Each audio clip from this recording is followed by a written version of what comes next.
പാഠം 331. ഒരു പ്രതികാരത്തിന്റെ കഥ.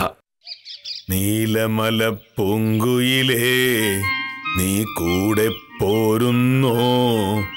നിൻ ചിരിയാൽ ഞാൻ ഉണർന്നു, നിന്നഴകാൽ ഞാൻ മയങ്ങി, നിന്നഴകാൽ ഞാൻ മയങ്ങി.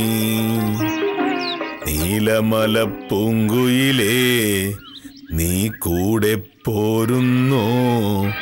നിൻ ചിരിയിൽ ഞാൻ ഉണർന്നു, നിന്നഴകാൽ ഞാൻ മയങ്ങി, നിന്നഴകാൽ ഞാൻ മയങ്ങി, നിന്നഴകാൽ. ഇതെന്താ പാട്ടൊക്കെ പാടുന്നേ? മോഹനേട്ടൻ ഇതുവരെ ഒരു മൂളിപ്പാട്ട് പോലും പാടുന്ന ഞാൻ കേട്ടിട്ടില്ലല്ലോ. ആര് പറഞ്ഞു? ഞാൻ പാട്ടൊക്കെ പാടാറുണ്ട്. അത് എഴുത്തച്ഛന്റെ പദ്യമല്ലേ? ചക്ഷുശ്രവണം ഗളസ്തമാതൃദുരം ഭക്ഷണത്തിന് അപേക്ഷിക്കുന്നത് പോലെ. ഞാൻ അല്ലാത്ത പാട്ടൊക്കെ പാടാറുണ്ട്. ഞാൻ കേട്ടിട്ടില്ല. അതെന്റെ കുറ്റമല്ലല്ലോ. നീ സംസാരിച്ചോണ്ടിരിക്കാതെ പോയി ചായ എടുക്കാൻ നോക്ക്. അതെന്ത് ചായ കൂടിയാ? ഒരു ചായ ഇപ്പം കുടിച്ചതല്ലേ ഉള്ളൂ, അതൊക്കെ മറന്നുപോയോ? എന്തു പറ്റും മോഹനേട്ടാ? മനസ്സിൽ വേറെന്തോ ഉണ്ടല്ലോ. മനസ്സിൽ വേറെന്താ? അല്ല, ഒരു ചായ കുടിച്ച കാര്യം 5 മിനിറ്റ് കൊണ്ടൊക്കെ മറന്നു പോണെങ്കിൽ മനസ്സിൽ എന്തോ ഉണ്ടല്ലോ. എന്റെ മനസ്സിൽ വേറൊന്നുമില്ല. രാവിലെ ഒരു ചായ കുടിക്കാവുന്ന ഇന്ത്യൻ ഭരണഘടന എഴുതിച്ചിട്ടൊന്നുമില്ലല്ലോ. എനിക്കിന്ന് ഒരു ചായയുടെ കുടിക്കണം തോന്നി, അത്രേ ഉള്ളൂ. അതിന് മോഹനേട്ടൻ എന്തിനാ ദേഷ്യപ്പെടുന്നേ? 1 മിനിറ്റ് മുന്നേ വരെ പ്രണയഗാനം പാടിക്കൊണ്ടിരുന്നയാള് ഇപ്പൊ ചാടി കടിക്കാൻ വരുന്നു. ഇതെന്തൊരു സ്വഭാവ? നീ എന്നെ ശല്യപ്പെടുത്താൻ പോകുന്നുണ്ടോ ഭാമേ? എനിക്ക് കുറച്ചു നേരം മനസ്സമാധോടെ ഇരിക്കണം. അത് പതിവില്ലാത്തതാണല്ലോ. ഇതെന്ത് പറ്റി? ഭാമേ, ഞാനൊരു വില്ലേജ് ഓഫീസറാണ്. ഒരുപാട് തിരക്കുള്ള ഉത്തരവാദിത്തമുള്ള ജോലികൾ ചെയ്യുന്ന ഒരാൾ. അങ്ങനെ ഒരാൾക്ക് ചിലപ്പോ കുറച്ചു നേരം സ്വസ്ഥമായിട്ട് ഒറ്റയ്ക്കിരിക്കണം തോന്നും. അങ്ങനെ മനസ്സിന് സ്വസ്ഥത ഇല്ലാതെ വരുമ്പോ പ്രേമഗാനം പാടാൻ പറ്റുമോ? ഞാൻ എന്തെങ്കിലും പാടിക്കോളാം. നീ പാടൊക്കെ പോയേ. എനിക്ക് ഓഫീസ് വളരെ നേരമായി. പോയി കാപ്പി എടുത്ത് നോക്കി. മണി 9 പോലും ആയിട്ടില്ല. ഇപ്പഴും ഓഫീസ് പോകുന്നതിനാണ്. നിനക്കിപ്പോ എന്താ വേണ്ടത്? നീ പോകുന്നില്ലയോ? ഇതുവരില്ലാത്ത വട്ടാണല്ലോ.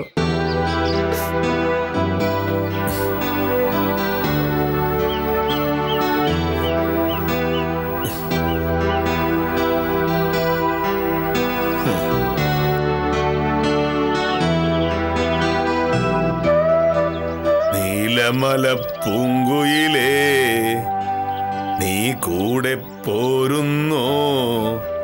നിൻ ചിരിയാൽ ഞാൻ ഉണർന്നു, നിന്നഴകാൽ ഞാൻ മയങ്ങി, നിന്നഴകാൽ ഞാൻ മയങ്ങി. നീലമല പൂങ്കുയിലേ, നീ കൂടെ പോരുന്നോ? ഹലോ, അതെ, എന്തൊക്കെയുണ്ട് വിശേഷങ്ങൾ? ഞാനങ്ങോട്ട് വിളിക്കണമെന്ന് ഓർത്തിരിക്കായിരുന്നു. അങ്ങനെ പറയല്ലേ.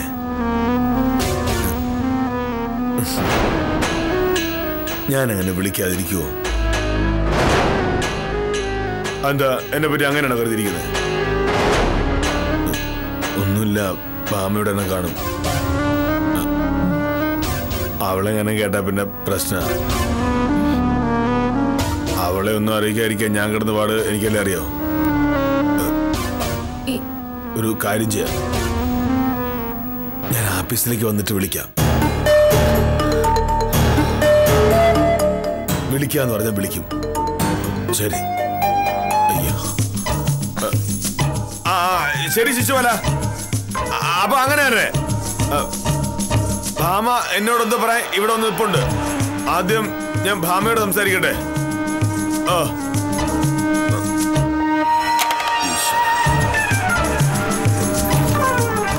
ആരായിരുന്നു? നീ കേട്ടില്ലേ? ആരാ? ശിശുവാനെ. ശിവാലിയേട്ടൻ ഓഫീസിൽ വരുന്നില്ലേ? വരും. വരാവിടെ പോനാ? അപ്പൊ പിന്നെ ഓഫീസിൽ ചെന്നിട്ട് വിളിക്കാന്ന് പറഞ്ഞതോ? ഈ ഓഫീസിലുള്ള ആളെ ഓഫീസിൽ ചെന്നിട്ട് ഫോൺ വിളിക്കേണ്ട കാര്യം എന്താണ്? അത് ഞാനത് ഓർത്തില്ല. ഈ ശിശുപാലന്ന് ലീവാ. ഒരു പേപ്പറിന്റെ കാര്യത്തിൽ സംശയം വന്നു, അതുകൊണ്ട് ഓഫീസിൽ നിന്നിട്ട് വിളിക്കാന്ന് പറയായിരുന്നു. ഭാമ കേട്ട പ്രശ്നമാവെന്ന് പറയുന്നത് കേട്ടല്ലോ. ഞാൻ കേട്ട പ്രശ്നമാണെന്ന് എന്ത് കാര്യം വില്ലേജ് ഓഫീസിലുള്ളത്? അങ്ങനെയല്ല ഞാൻ പറഞ്ഞത്. ഈ കോടതി കാര്യങ്ങൾ വീട്ടിൽ സംസാരിക്കരുതെന്ന് ഞാൻ ഭാമയോട് പറഞ്ഞിട്ടുണ്ട്. അതുകൊണ്ട് എന്റെ ആഫീസ് കാര്യങ്ങൾ ഞാൻ വീട്ടിൽ സംസാരിക്കുന്നത് ശരിയാണോ, ഭാമ അത് കേട്ടാൽ പ്രശ്നമാവും എന്നാണ് ഞാൻ പറഞ്ഞത്. മൊത്തത്തിലൊരു കള്ളലക്ഷണം ഉണ്ടല്ലോ മോഹനേട്ടാ, എന്താ കാര്യം? പോലീസുകാർ ചോദിക്കുമ്പോൾ ഓരോന്നും ചോദിക്കരുത് നിന്നോട് ഞാൻ 1000 പ്രാവശ്യം പറഞ്ഞിട്ടുണ്ട്. നിനക്ക് എന്താ അറിയേണ്ടത്? ഞാൻ ആരോടാ ഫോണിൽ സംസാരിച്ചെന്നോ? എനിക്ക് ഇഷ്ടമുള്ളവരെ സംസാരിക്കും. നീ പടവയ്ക്ക് പോ.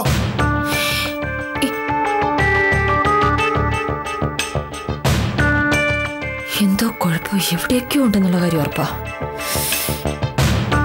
എന്തായിരിക്കും അത്?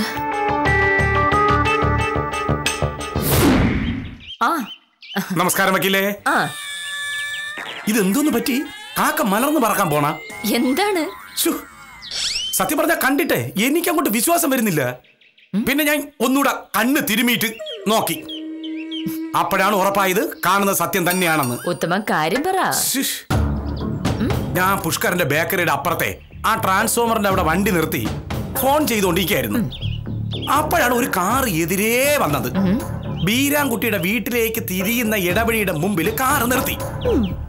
വണ്ടി ഓടിച്ചിരുന്നത് ഒരു പെണ്ണാണേ. ഒരു പെണ്ണ് വണ്ടി ഓടിക്കുന്നതിന്റെ കൗതുകത്തിൽ ഞാനിങ്ങനെ നോക്കുമ്പോ ഇടവഴിയിൽ നിന്ന് പെട്ടെന്നൊരാൾ വന്ന് കാർ കയറി. കൊട കൊണ്ട് അയാൾ മുഖവും മറച്ചിരുന്നു. പക്ഷേ എനിക്ക് ഒറ്റ നോട്ടത്തിൽ മനസ്സിലായി അത് മോഹനയുടെ സാറാണെന്ന്.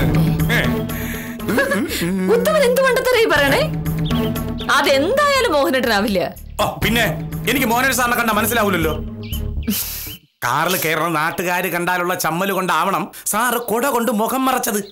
സ്കൂട്ടർ കയറൂല, കാറ് കയറൂല എന്നൊക്കെ പറഞ്ഞിട്ട് ഒടുവിൽ കാറിൽ കയറുന്നത് നാട്ടുകാര് കണ്ടു കഴിഞ്ഞാൽ നാണക്കേടാവുമല്ലോ. മോഹനേട്ടൻ കാറ് കയറാനോ? ഞാനത് വിശ്വസിക്കേയില്ല ഉത്തമ. വക്കീലെ, ഞാൻ കണ്ടത് ഇവിടെ വന്ന് പറഞ്ഞു.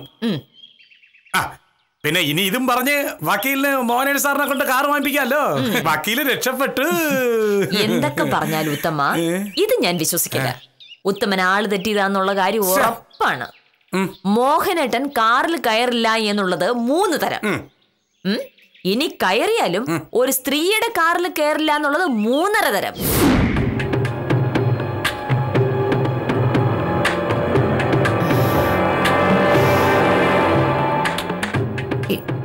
ഇനി ഉത്തമൻ പറഞ്ഞതൊക്കെ ശരിയായിരിക്കുമോ? രാവിലത്തെ ആ മൂളിപ്പാട്ട് കേട്ടപ്പോഴേ സംശയിക്കേണ്ടതായിരുന്നു. നീലമല പൂങ്കുയിലേ നീ കൂടെ പോരുന്നോ, നിൻചിരിയാൽ ഞാൻ ഉണർന്നു, നിന്നഴകാൽ ഞാൻ മയങ്ങി, നിന്നഴകാൽ ഞാൻ മയങ്ങി. നീലമല പൂങ്കുയിലേ നീ കൂടെ പോരുന്നോ, നിൻചിരിയിൽ ഞാൻ ഉണർന്നു, നിന്നഴകാൽ ഞാൻ മയങ്ങി, നിന്നഴകാൽ ഞാൻ മയങ്ങി, നിന്നഴകാൽ. ഇതെന്താ പാട്ടൊക്കെ പാടുന്നേ? മോഹനേട്ടൻ ഇതുവരെ ഒരു മൂളിപ്പാട്ട് പോലും പാടുന്ന ഞാൻ കേട്ടിട്ടില്ലല്ലോ. ആര് പറഞ്ഞു? ഞാൻ പാട്ടൊക്കെ പാടാറുണ്ട്.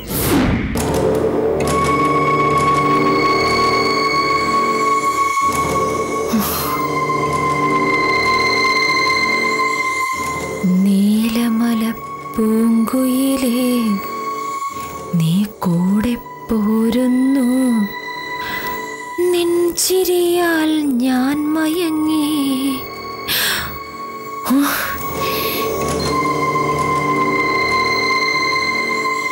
എന്തുകൊണ്ട്?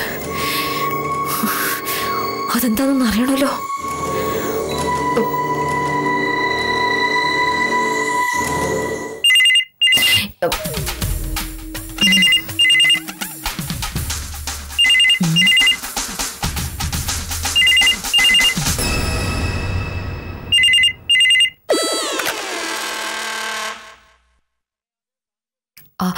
മോഹനേട്ടാ, ഞാനൊരു സമ്മാന പാക്കറ്റ് കൊടുത്തു വിട്ടിട്ടുണ്ട്. ഭാമ അറിയാത്തത് വാങ്ങിക്കോണേ. അതുപോലെ വൈകിട്ടത്തെ കാര്യവും മറക്കരുത്. കൃത്യം 5 മണിക്ക് ഞാൻ അവിടെ കാണും. Hello hello hello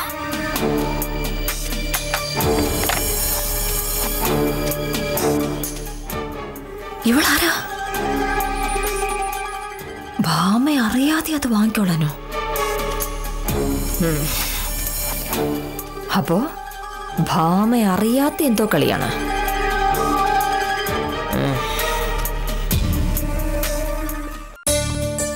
I love you. അയ്യോ അല്ല പൂവ്. മോഹനേട്ടാ, അടുത്തയാഴ്ച സത്യപാലം വക്കീലിന്റെ അനീതിയുടെ കല്യാണ നിശ്ചയവാ. അന്നുടുക്കാൻ എനിക്ക് പുതിയൊരു സാരി വാങ്ങണം. ഇന്നെങ്കിലും വാങ്ങിയാലേ സമയത്ത് ബ്ലൗസ് തയ്ച്ചു കിട്ടും. അങ്ങനെ സാരി വാങ്ങുന്നത് അത്യാവശ്യമാണെങ്കിൽ സാരി വാങ്ങണം. അല്ല എന്ത് ചെയ്യാനാ? സാരി വാങ്ങാൻ ഞാൻ ഒറ്റയ്ക്ക് പോവില്ല, മോഹനേട്ടൻ കൂടി വരണം. വരാം. അപ്പൊ കൃത്യം 5 മണി ആകുമ്പോഴേക്കും ഞാൻ വക്കീൽ ഓഫീസിന്റെ മുന്നിൽ നിൽക്കാം. മോഹനേട്ടൻ അതുവഴി വന്നാൽ മതി. ശരി. അയ്യോ എന്താണ്? എത്ര മണിക്കാണ് നീ പറഞ്ഞത്? 5 മണിക്ക്. 5 മണിക്ക് എനിക്ക് പറ്റില്ല. 5 മണിക്ക് മോഹനേട്ടൻ ഓഫീസിൽ നിന്ന് ഇറങ്ങുമല്ലോ. അല്ല, 5 മണിക്ക് ഞാൻ ഓഫീസിൽ നിന്ന് ഇറങ്ങുന്നുള്ള നേരാ. പക്ഷെ അത് കഴിഞ്ഞ് എനിക്ക് താലൂക്ക് ഓഫീസിൽ പോയി തഹസിൽദാരെ കാണണം. താലൂക്ക് ഓഫീസ് 5 മണിക്ക് അടക്കില്ലേ? അല്ല, ഇന്ന് തഹസിൽദാരനെ കാത്തിരിക്കും. എത്ര വൈകിയാലും കാണണമെന്നാണ് പറഞ്ഞിരിക്കുന്നത്. ബസ് സ്റ്റാൻഡിന്റെ സ്ഥലം എടുക്കുന്നതിനെ പറ്റിയിട്ട് ചർച്ച ചെയ്യാൻ വേണ്ടിട്ടാ. ബസ് സ്റ്റാൻഡിന്റെ ലാൻഡ് അക്വിസിഷൻ റിപ്പോർട്ട് മോഹനേട്ടൻ മിനിങ്ങാന്ന് കൊടുത്തതല്ലേ പറഞ്ഞത്? അല്ല, റിപ്പോർട്ട് കൊടുത്തു. പക്ഷെ വേറൊന്ന് ചർച്ച ചെയ്യാനാ. തഹസിൽദാരെ വിളിച്ചാൽ പോകാതിരിക്കാൻ പറ്റൂ? റിപ്പോർട്ട് വായിച്ചിട്ട് കളക്ടർ എല്ലാം ശരിയാണെന്ന് പറഞ്ഞു. ആ ജോലി തീർന്നുവെന്ന് ഇന്നലെ മോഹനേട്ടൻ പറഞ്ഞാണല്ലോ. അതുകൊണ്ട് ഒന്നുകൂടി ചർച്ച ചെയ്യുന്ന പറയും ദോഷമൊന്നുമില്ലല്ലോ. അമ്മേ, കോടിക്കണക്കിന് രൂപ മുടക്കി സർക്കാർ ഭൂമി ഏറ്റെടുക്കുന്ന കാര്യമാണിത്. അതിന് പല പ്രാവശ്യം ചർച്ച ചെയ്യേണ്ടി വരും. അല്ല, കുറച്ചു നേരം നീ പിന്നാലെ നടന്ന് ചോദ്യം ചെയ്യുന്നുണ്ടല്ലോ. ഞാൻ എനിക്ക് ഇഷ്ടമുള്ള പോലെ ചെയ്യും. അത് നിന്നോട് പറയേണ്ട കാര്യമില്ലല്ലോ. ആഹാ,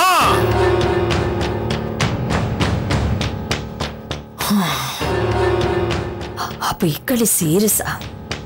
5 മണിക്ക് അവളെ കാണാൻ പോകാനുള്ള അടവാ. അവള് കൊടുത്തുവിട്ട് പ്രസന്റേഷൻ പാക്കറ്റ് ഒന്നും ഇങ്ങോട്ട് വന്നോട്ടെ. വില്ലേ ഓഫീസറെ തുണ്ടി സഹിതം പിടിച്ചിട്ട് തന്നെ ബാക്കി കാര്യം. ഉത്തമനാണ്. അവൾ ആരാണെന്ന് അറിഞ്ഞിട്ട് തന്നെ ബാക്കി കാര്യം. നമസ്കാരം വക്കീലേ. പിന്നെ ആ ദാമോദരന്റെ കേസ് വാദം തുടങ്ങുന്നതിന് മുമ്പ് ഇവിടെ വന്ന് വക്കീലിനെ കാണണമെന്ന് പറഞ്ഞിരുന്നു. ഒരു 10:30 മണിക്ക് ആഫീസിൽ വന്നോട്ടെ എന്ന് അയാൾ ചോദിച്ചു. ദാമോദരൻ എപ്പോഴെങ്കിലും വരട്ടെ. ഇപ്പം അതല്ല പ്രശ്നം. ഇന്നലെ ഉത്തമനൊരു പെണ്ണിന്റെ കാര്യം പറഞ്ഞില്ലേ? അവൾ ഏതാണെന്നറിയോ? പെണ്ണാ? ആ, ഓ ആ പെണ്ണ്. അത് ഇന്നലെയല്ലോ, മിനിങ്ങാന്നല്ലേ പറഞ്ഞേ? മിനിങ്ങാന്നല്ല, ഇന്നലെ. ഞായറാഴ്ച ഞാൻ പെണ്ണ് കാണാൻ പോയ കേസല്ലേ വക്കീല് പറയുന്നത്. ആ പെണ്ണിനെ പറ്റി ഞാൻ പറഞ്ഞത് മിനിങ്ങാന്നാണ്. ഉത്തമൻ കാണാൻ പോയ പെണ്ണിന്റെ കാര്യമല്ല. പിന്നെ ഇന്നലെ മോഹനേട്ടൻ ഒരു പെണ്ണിന്റെ കാറിൽ കയറി പോകുന്ന കണ്ടെന്ന് ഉത്തമൻ പറഞ്ഞില്ലേ? ആ പെണ്ണിന്റെ കാര്യം. ഓ, ആ പെണ്ണ്. അത് മോഹനേട്ടൻ സാർ അല്ലാന്ന് വക്കീലല്ലേ പറഞ്ഞത്? സാറ് കാറ് കയറൂല, ഇനിയിപ്പോ കേറിയാ തന്നെ പെണ്ണുങ്ങളുടെ കാറ് കയറൂല എന്നൊക്കെ പറഞ്ഞിട്ട്. അല്ല, കാറിൽ കയറിയത് മോഹനേട്ടനല്ല. പിന്നെ പക്ഷേ മോഹനേട്ടനായിരുന്നു അതെന്ന് ഒരു സംശയം ഉത്തമൻ പറഞ്ഞില്ലേ? അത് കഴിഞ്ഞ് എന്റെ ഓഫീസിലുള്ള 1-2 പേര് പറഞ്ഞു മോഹനേട്ടനെ പോലെ വേറൊരാളെ കണ്ടുവന്ന്. അങ്ങനെയാണെങ്കിൽ അതാരാണെന്ന് അറിയണമല്ലോ. ഉത്തമൻ പറഞ്ഞ ആ പെണ്ണിനെ കണ്ടുപിടിച്ചാൽ അയാൾ ആരാണെന്ന് അറിയാലോ. കൊള്ളാം. അങ്ങനെയൊക്കെ ചോദിച്ചാൽ ഞാൻ ചുറ്റിപ്പോകൂലേ വക്കീലേ? ആ പെണ്ണേതാണെന്നൊന്നും എനിക്കറിഞ്ഞൂടാ. പക്ഷേ ആള് കാഴ്ചയിൽ നല്ല സുന്ദരിയാ. സാരിയാണ് വേഷം. ഞാൻ ഇത്തിരി ദൂരെ എന്നാണേ കണ്ടത്. പിന്നെ അതൊക്കെ പോട്ടെ വക്കീലേ. അപ്പൊ ഈ ദാമോദരനെ എപ്പോഴും ഓഫീസിൽ വരട്ടെന്ന് പറയട്ടെ. ഉത്തമൻ എന്തെങ്കിലും പറ. അപ്പൊ ഞാൻ വരട്ടെ.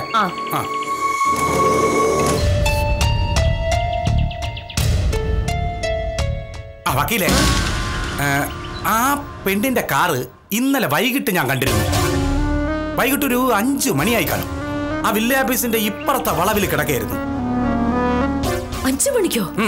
അതെ അതെ. അപ്പോ അവള് കാറിലുണ്ടായിരുന്നോ?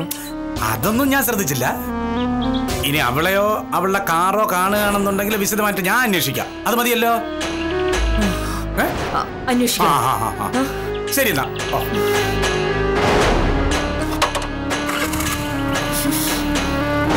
ഇതൊക്കെ കാര്യ ചുറ്റിക്കളി നടക്കണുണ്ടല്ലോ.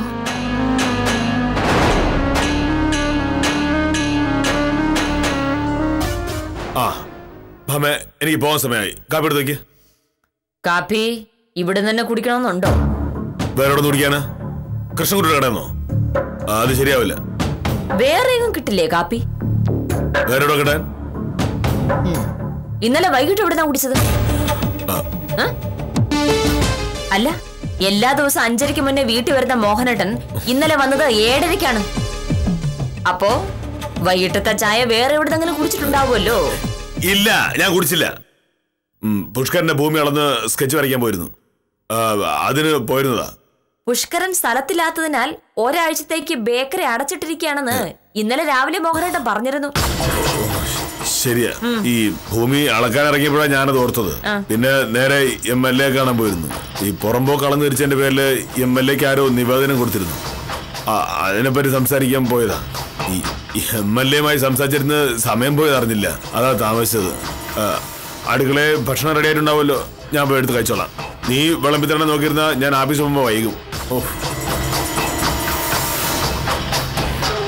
കല്യാണം കഴിഞ്ഞ് ഇതുവരെ അടുക്കളയിൽ കയറി പച്ച വെള്ളം പോലെ എടുത്തു കുടിക്കാത്ത മോഹനേട്ടനാണ് ഇന്ന് തനിയെ വിളമ്പി കഴിക്കാൻ പോണു.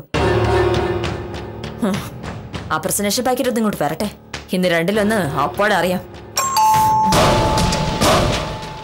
വന്നോ?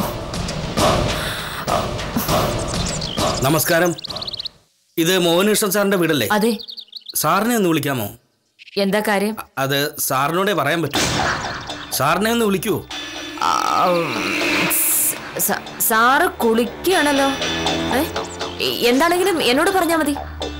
അല്ല, ഇത് മോഹനകൃഷ്ണൻ സാറിന് കൊടുക്കാൻ പറഞ്ഞതാ. ആര്? അല്ല, ആരാണെന്ന് പറഞ്ഞില്ല. ഞാനിവിടെ കൊറിയർ കമ്പനിയിലാണ് ജോലി ചെയ്യുന്നത്.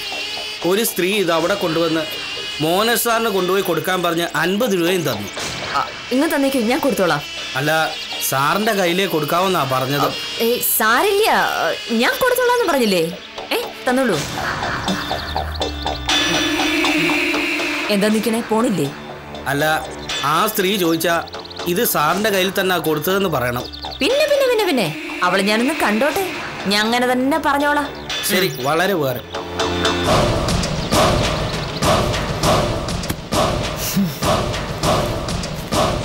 തെളിവായി. ഇനി വില്ലേജ് ഓഫീസറെ വിട്ടിട്ട് കാര്യമില്ല.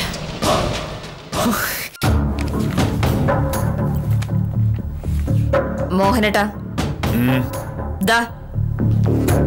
എന്താ സമ്മാനം, പ്രണയ സമ്മാനം. അയ്യേ, നമ്മുടെ കല്യാണം കഴിഞ്ഞിട്ട് വർഷത്തിലായി. ഇപ്പോഴാണോ പ്രണയ സമ്മാനം കൊണ്ടുവരുന്നത്? എന്ന് വേണ്ട. ഞാൻ തന്നാൽ വേണ്ട, വേറെ ഏതെങ്കിലും പെണ്ണ് തന്നാണെങ്കിലോ? വേറെ ഏതെങ്കിലും പെണ്ണോ? ഏത് പെണ്ണ്? മോഹനേട്ടാ, അട വേണ്ട കേട്ടോ. ഇത് എന്റെ കയ്യിൽ കിട്ടാൻ വേണ്ടിയാണ് ഞാൻ ഇത്രയും നേരം കാത്തിരുന്നത്. ഇന്നലെ മോഹനേട്ടൻ അവളുടെ കാറിൽ കയറി പോകുന്നു കണ്ടുവെന്ന് ഉത്തമൻ പറഞ്ഞപ്പോ ഞാനത് വിശ്വസിച്ചില്ല. പക്ഷേ ഇന്ന് രാവിലെ മോഹനേട്ടന്റെ ആ പ്രണയഗാനം കേട്ട നിമിഷം മുതലേ എനിക്ക് സംശയം തോന്നി തുടങ്ങിയത്. അത് കഴിഞ്ഞ് ഒരു ഫോൺ കോളും. അവളോട് മോഹനേട്ടൻ എന്താ പറഞ്ഞത്? ഭാമ കേട്ടാൽ പ്രശ്നമാണെന്ന്. ആരാണെന്ന് ചോദിച്ചപ്പോ ശിശുപാലചേട്ടനാണെന്ന് പറഞ്ഞു. അത് കഴിഞ്ഞ് അവള് വീണ്ടും വിളിക്കുമെന്നും കൃത്യം ഞാൻ തന്നെ ഫോൺ എടുക്കുമെന്നും മോഹനേട്ടൻ പ്രതീക്ഷിച്ചില്ല. ഈ സമ്മാനം കൊടുത്തുവിട്ടെന്നും വൈകിട്ട് 5 മണിക്ക് കാണാമെന്നും അവള് പറഞ്ഞു. അത് സത്യമാണെന്ന് അറിയാനാണ് 5 മണിക്ക് സാരി വാങ്ങാൻ പോവാന്ന് ഞാൻ പറഞ്ഞത്. അപ്പൊ മോഹനേട്ടന് തഹസിൽദാരുമായി പാതിരാത്രി വരെ ചർച്ചയാണെന്ന് പറഞ്ഞ് അങ്ങ് ഒഴിഞ്ഞു. ഇന്നലെ വൈകിട്ട് അവളുടെ കാറ് വില്ലേജ് ഓഫീസിന്റെ പരിസരത്ത് കണ്ടെന്ന് ഉത്തമൻ പറഞ്ഞതോടെ ഇന്നലെ വൈകിട്ടും മോഹനേട്ടൻ എന്തായിരുന്നു പരിപാടി എന്ന് എനിക്ക് മനസ്സിലായി. അത് ചോദിച്ചപ്പോൾ ആദ്യം പറഞ്ഞു പുഷ്കറിന്റെ സ്ഥലം വളക്കാൻ പോയത്, പിന്നെ പറഞ്ഞു MLA വിളിച്ചിട്ട് പോയെന്ന്. 2 പച്ചക്കള്ളം. പക്ഷേ അപ്പോഴൊന്നും എനിക്കൊരു തെളിവ് കിട്ടിയില്ല. അതുകൊണ്ട് ഇതിങ്ങ് വരാനായി ഞാൻ കാത്തിരിക്കുകയായിരുന്നു. ദാ സാധനം വന്നു, ഇത് എന്റെ കയ്യിൽ തന്നെ കിട്ടി. ഇനി പറ, അവൾ ആരാ? ആര്? മോഹനേട്ടാ, വേറെ ഉരുണ്ട് കളിക്കുന്നില്ലേ? പറ, അവൾ ആരാണെന്ന് പറ. എനിക്ക് ആരും അറിയില്ല. നിനക്ക് ചുമ്മാ ഓരോ ഭ്രാന്ത് വരുന്നതിന് ഞാനെന്ത് ചെയ്യാനാ? ചുമ്മാ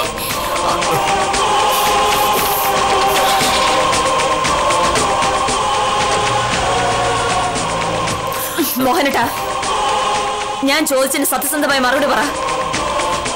ഈ പ്രസന്റേഷൻ തന്നയിച്ചതാരാ? എനിക്കറിയില്ലെന്ന് പറഞ്ഞില്ലേ? അറിയാതെ പിന്നെ കൊണ്ടുവന്ന ആള് പറഞ്ഞു കൊടുത്തയച്ചത് ഒരു സ്ത്രീയാണെന്ന്. മോഹനകൃഷ്ണ സാറിന്റെ കയ്യിൽ തന്നെ കൊടുക്കണമെന്ന്. എന്തേ സ്ത്രീ എന്ന് കേട്ടിട്ടില്ലേ മോഹനേട്ടൻ? പറ, അവൾ ആരാ? എനിക്കറിയില്ലെന്ന് പറഞ്ഞില്ലേ? അങ്ങനെ പറഞ്ഞ പോരല്ലോ. അവൾ ആരാണെന്നും അവളുമായിട്ടുള്ള മോഹനേട്ടന്റെ അടുപ്പം എന്താണെന്ന് എനിക്ക് അറിയണം. അറിഞ്ഞേ പറ്റൂ. ജീവിതത്തിൽ ഇതുവരെ സ്വന്തം ഇഷ്ടത്തിന് കാറിൽ കയറാത്ത മോഹനേട്ടൻ അവള് വിളിച്ചപ്പോ കാറിൽ കയറാം. കല്യാണം കഴിഞ്ഞ് ഇതുവരെ എന്റെ കൂടെ ഒന്ന് പുറത്തു വരാത്ത മോഹനേട്ടന് അവളുടെ കൂടെ ഉലകും ചുറ്റാം. പറ, എന്താ നിങ്ങൾ അവളുടെ ബന്ധം? അവൾ ആരാണ്? എന്താ ഇതില്? ഞാൻ പറയട്ടെ, എനിക്കൊരു അബദ്ധം പറ്റിപ്പോയി. മതി, കാര്യമൊക്കെ എനിക്ക് മനസ്സിലായി. ബാക്കി ഞാൻ ഊഹിച്ചോളാം. ഇതിലെന്താന്ന് ഞാൻ അറിയട്ടെ, അത് കഴിഞ്ഞില്ലേ ബാക്കി.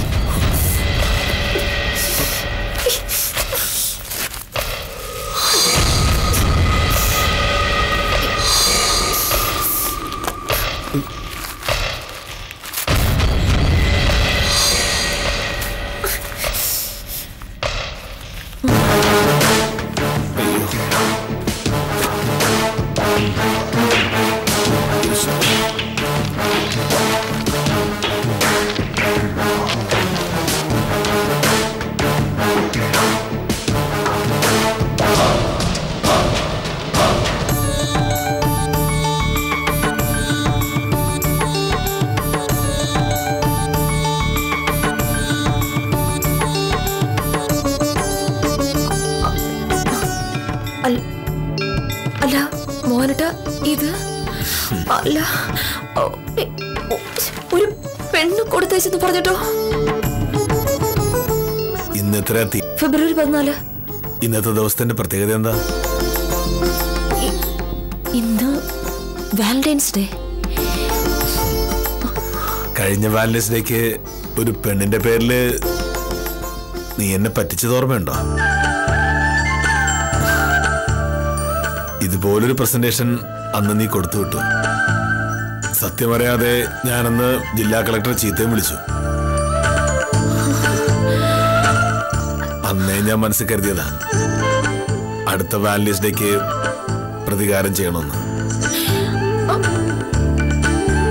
ഇന്നലെ ഉത്തമനെ പറഞ്ഞു വിട്ട് ഞാനൊരു പെണ്ണിന്റെ കൂടെ കാറിൽ പോകുന്ന കണ്ടെന്ന് പറഞ്ഞു പറയിപ്പിച്ചത് ഞാനാ. ഇന്ന് രാവിലെ ഞാൻ ഫോണിൽ സംസാരിച്ചില്ലേ, ഉത്തമനായിരുന്നു വിളിച്ചത്.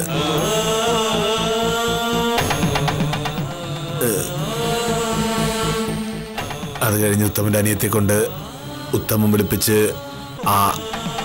ഈ പ്രസന്റേഷന്റെ കാര്യം പറയിച്ചു. ഈ പ്രസന്റേഷനായിട്ട് വന്നതും ഉത്തമൻ പറഞ്ഞിട്ട് ആളാ.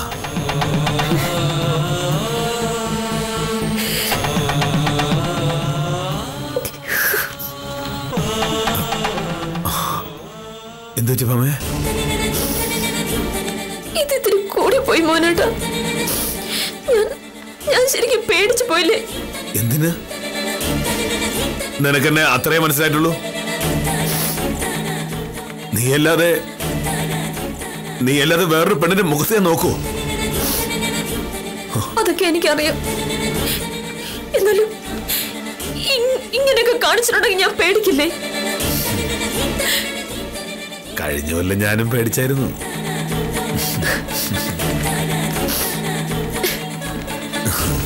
സോറി.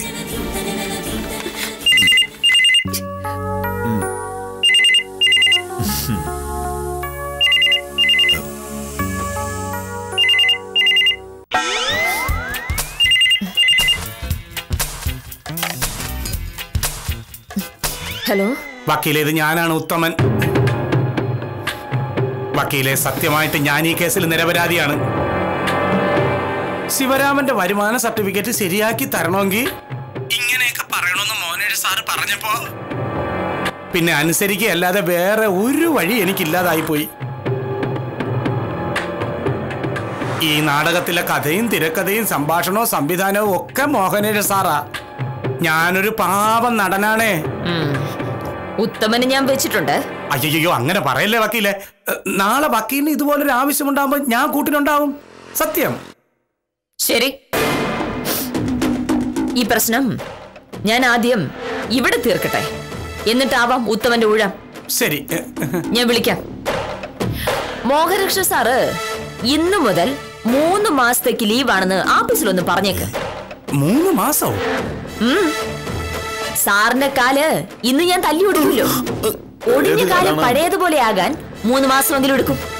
ശരി ശരി ശരിയെന്നാ. നീലമല പൂങ്കുയിലേ നീ കൂടെ പോരുന്നോ, നിൻ ചിരിയിൽ ഞാൻ ഉണർന്നു, നിന്നഴകാൽ ഞാൻ മയങ്ങി, നിന്നഴകാൽ ഞാൻ മയങ്ങി. ഇവരെ പോലെ പരസ്പരം സ്നേഹിക്കുന്ന രണ്ടുപേർ ഭൂമിയിൽ ഉണ്ടാകുമോ എന്ന് സംശയമാണ്. പക്ഷേ സ്നേഹം കൂടുമ്പോൾ അക്കൂട്ടത്തിൽ ഉണ്ടായി വരുന്നതാണ് സംശയവും പേടിയും. സത്യഭാമ ഇത്തവണ ചെറുതായിട്ടൊന്ന് പേടിച്ചെങ്കിലും സാരമില്ല. വല്ലപ്പോഴും ഒരിക്കൽ പേടിക്കുന്നത് നല്ലതാണ്. പ്രണയദിനാശംസകളോടെ ഇന്നത്തേക്ക് വിടാം. കാര്യം നിസാരം തുടരുന്നു. നീലമല പൂങ്കുയിലേ